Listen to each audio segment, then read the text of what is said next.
Estos son los momentos más graciosos donde Javier Milei destruye absolutamente los argumentos de los de izquierda, comenzando por el momento que Milei destruye rotundamente a el gobernador Nicolás Maduro. Venezuela era un país que tenía cada habitante $1.000.000 abajo de los pies en petróleo. ¿Sí? Hace 6 años que no para de caer y perdió 70% del PBI. No solo eso, tiene 96% de pobres, tiene 79% de indigentes, viven con un salario de $0,72, o sea, 72 centavos de dólar por día. ¿Sí? Pero eso sí, lograron la igualdad, son todos igualmente pobres. Este es mi primer discurso frente a la Asamblea General de las Naciones Unidas y quiero aprovechar para, con humildad, alertar a las distintas naciones del mundo sobre el camino que están transitando hace décadas y sobre el peligro que implica que esta organización fracase en cumplir su misión original. La Organización de Naciones Unidas nace del horror de la guerra más cruenta de la historia global. Se transformó en un leviatán de múltiples tentáculos que pretende decidir no solo qué debe hacer cada Estado-nación, sino también cómo deben vivir todos los ciudadanos del mundo. Así es como pasamos de una organización que perseguía la paz a una organización que le impone una agenda ideológica a sus miembros. Ha sido precisamente la adopción de esa agenda que obedece a intereses privilegiados y el abandono de los principios esbozados en la Declaración Universal de Derechos Humanos de las Naciones Unidas lo que tergiversó el rol de esta institución y la puso en una senda equivocada. La Agenda 2030, aunque bien intencionada en sus metas, no es otra cosa que un programa de gobierno supranacional de corte socialista. En esta misma casa, sistemáticamente se ha votado en contra del Estado de Israel, que es el único país de Medio Oriente que defiende la democracia liberal, mientras se ha demostrado en simultáneo una incapacidad total de responder al flagelo del terrorismo. Tampoco la organización ha cumplido satisfactoriamente su misión de defender la soberanía territorial de sus integrantes, como sabemos los argentinos de primera mano en la relación con las Islas Malvinas. Y llegamos incluso a una situación en la que el Consejo de Seguridad, que es el órgano más importante de esta casa, se ha desnaturalizado, porque el veto de sus integrantes permanentes se empezó a utilizar en defensa de los intereses particulares de algunos. Así estamos hoy, con una organización impotente en brindar soluciones a los verdaderos conflictos globales, como ha sido la aberración y aberrante invasión rusa a Ucrania, que ya le ha costado la vida a más de 300.000 personas, dejando un tendal de más de 1 millón de heridos en el proceso. Siempre ocurre lo mismo con las ideas que vienen de la izquierda. Diseñan un modelo acorde a lo que el ser humano debería hacer, según ellos, y cuando los individuos libremente actúan de otra manera, no tienen mejor solución que restringir, reprimir y coartar su libertad. Queremos expresar oficialmente nuestro disenso sobre el Pacto del Futuro firmado el día domingo e invitamos a todas las naciones del mundo libre a que nos acompañen, no solo en el disenso de este pacto, sino en la creación de una nueva agenda para esta noble institución, la Agenda de la Libertad.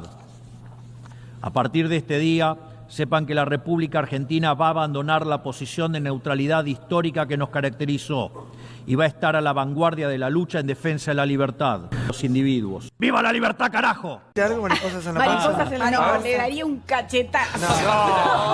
No, digamos, estaría en la lógica tuya, zurda, porque son violentos. En cambio, yo, como soy liberal, es el respeto estricto del proyecto de vida del prójimo. Jamás golpearía a Puedo alguien. decir algo y voy a decir algo. Yo nací en la Revolución Cubana y me siento feliz. Estás contaminada, claro.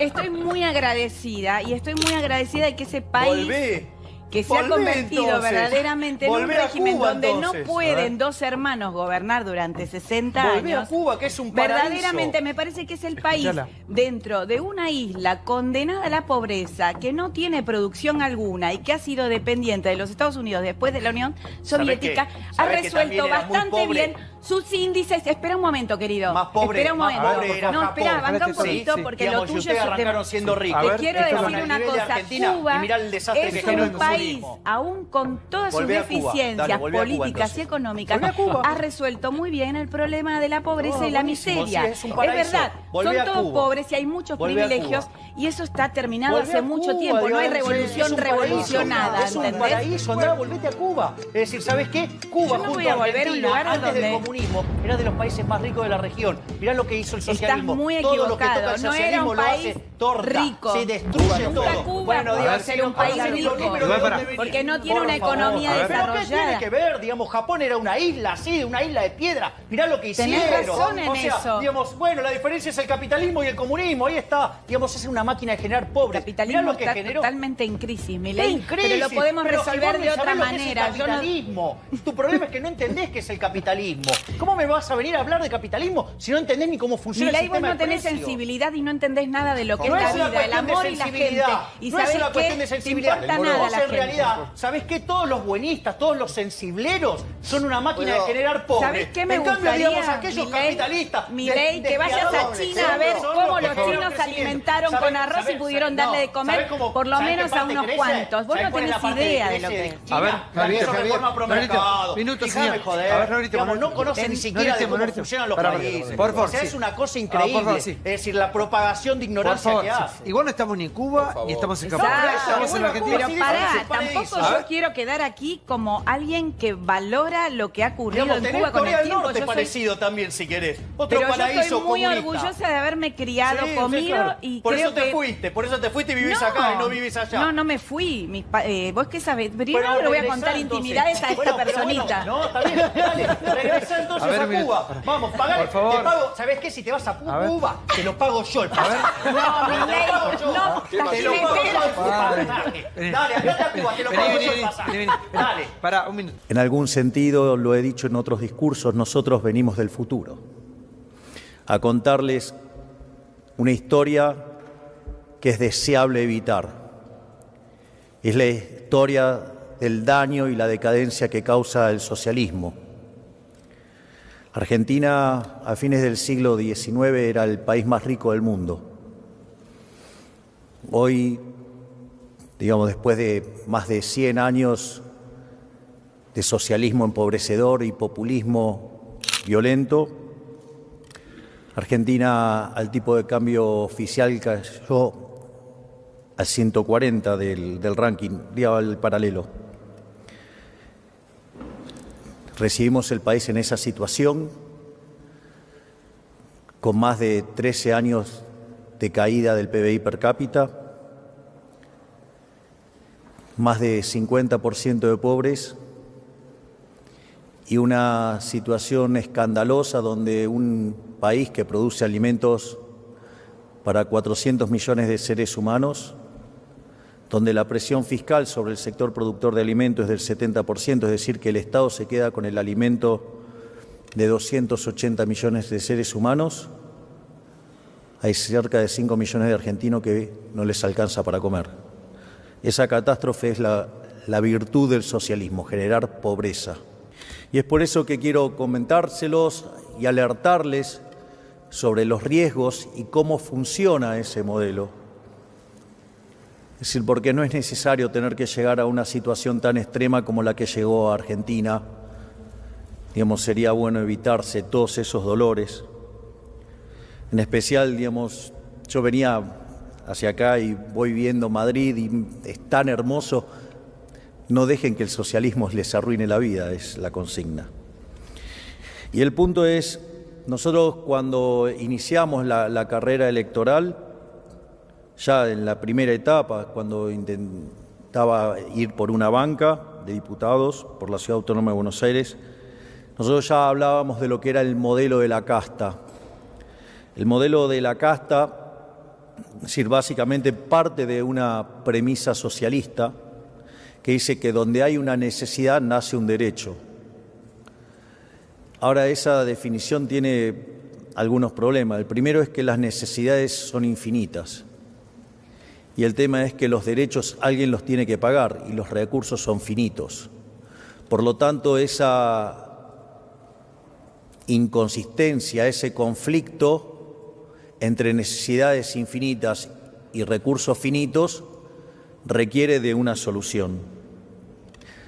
Aquellos que creemos en las ideas de la libertad, en el capitalismo de libre empresa, donde consideramos que el mercado es un mecanismo de cooperación social, donde voluntariamente se intercambian derechos de propiedad, Consideramos que ese trabajo lo hace el sistema de precios y no hay nada mejor que pueda resolver lo que resuelve el sistema de precios, que probablemente haya sido una de las mayores invenciones humanas de la historia de la humanidad.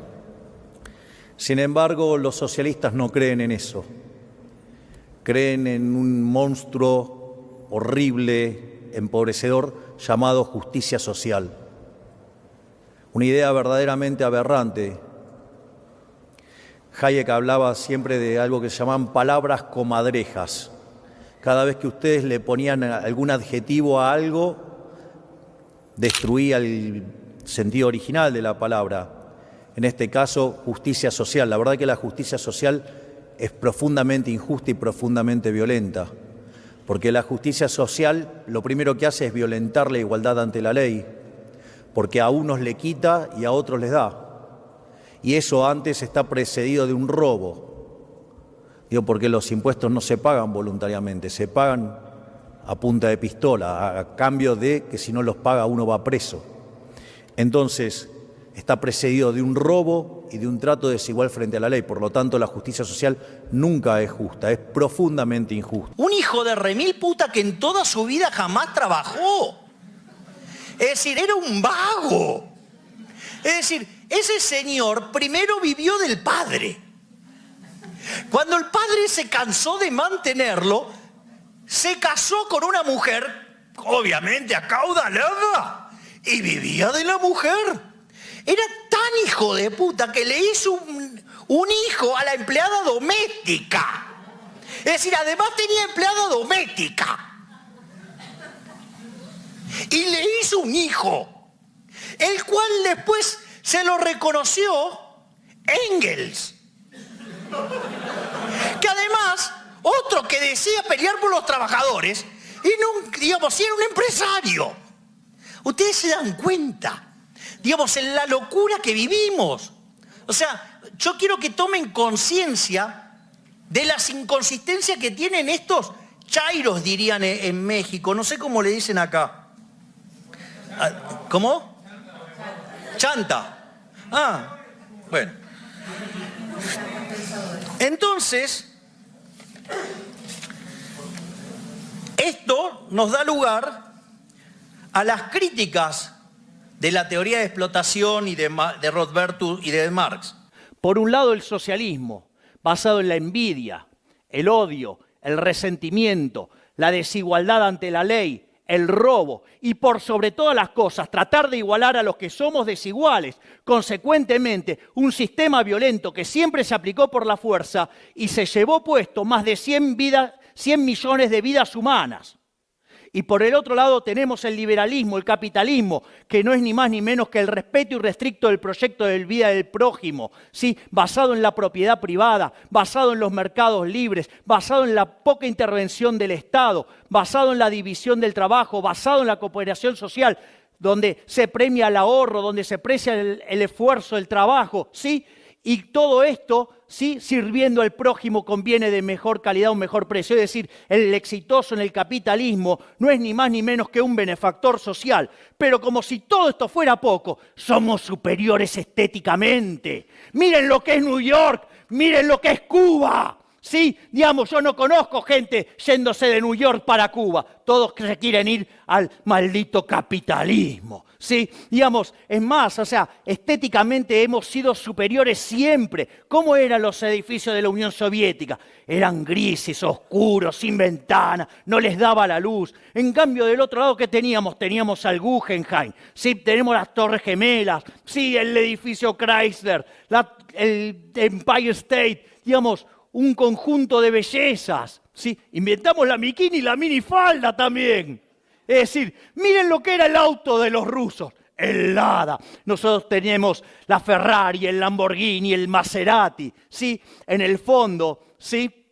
Estamos en una situación donde no solo somos superiores en lo productivo, no solo hemos sacado millones de personas de la pobreza, no solo es el único sistema que es justo, sino que además somos estéticamente superiores. Muchas gracias y ¡viva la libertad, carajo! Vos sabés que es muy interesante esto, Porque los países nórdicos que acá, digamos, o sea, se llenan la boca hablando, digamos, y hacen ejercicios de alto onanismo, digamos, por la presión fiscal, porque imagínate lo que creen que van a poder robar con la presión fiscal. Esto es muy interesante. Cuando vos le planteás a un socialista, le decís, bueno, mirá el caso de Venezuela, te dice, no, eso no es socialismo, porque hay propiedad privada. Entonces, digamos, al margen de que los nórdicos están entre los mejores países de libertad económica... De calidad de vida. Claro, pero está entre los de mejor libertad económica. No solo eso, cuando vos vas al índice de respeto de derecho de propiedad, por ejemplo, están liderados por un país justo con los colores de lo que tenemos... El logo sí, azul y rojo y blanco. Estados Unidos. No, Noruega. Digo, ¿qué es? Cuando vos tomás el índice de respeto de derecho de propiedad, los que están primero son los nórdicos, con lo cual ese no aplicaría para ningún caso de los que socialistas quieren hablar. No solo eso, cuando vos tomás el caso de Suecia, Suecia era un país desarrollado y empezó a aplicar esta locura del estado del bienestar. Llevó la presión fiscal a 75% del PBI y quebró. A fines de los 80 quebró. ¿Sabes qué hicieron? Hicieron una reforma pro mercado. Hoy la presión fiscal en Suecia es en torno al 40%, o sea que con lo cual hicieron un ajuste grande. De cada 100 mangos, 40 se los doy al Estado. Claro, sí, pero arrancaban de 75. Entonces hicieron una reforma, digamos, muy pro mercado. Y además, muchos de los servicios que hacen generan instituciones que simulan el mercado. Ejemplo, la educación. Una de las formas más interesantes de hacer educación es el sistema de vouchers. Entonces, ¿qué pasa? Porque no hay nada que sea gratis. Todo hay que pagarlo. Entonces, ¿qué hace? Arancelan las instituciones, ya sean la de gestión pública o la de gestión privada. Y vos tenés un voucher y elegís la que vos querés. ¿Eso qué hace? Obliga a esas instituciones a competir. ¿Me comprendés? Entonces eso hace que la educación sea de muchísima mejor calidad. Y eso, aun cuando hubiera Ministerio de Educación, o sea, que digo, es toda una discusión. Pero fíjate que esas instituciones te promueven la competencia en la educación. Acá es una aberración. Si vos sacás un graduado de la UBA, de Económicas, le va a parecer súper desleal que una empresa, por ejemplo, reciba subsidios. Ahora, sucede que cuando compite la UBA Económicas contra otra, sucede que, o la UBA en cualquiera de los casos, no cobra.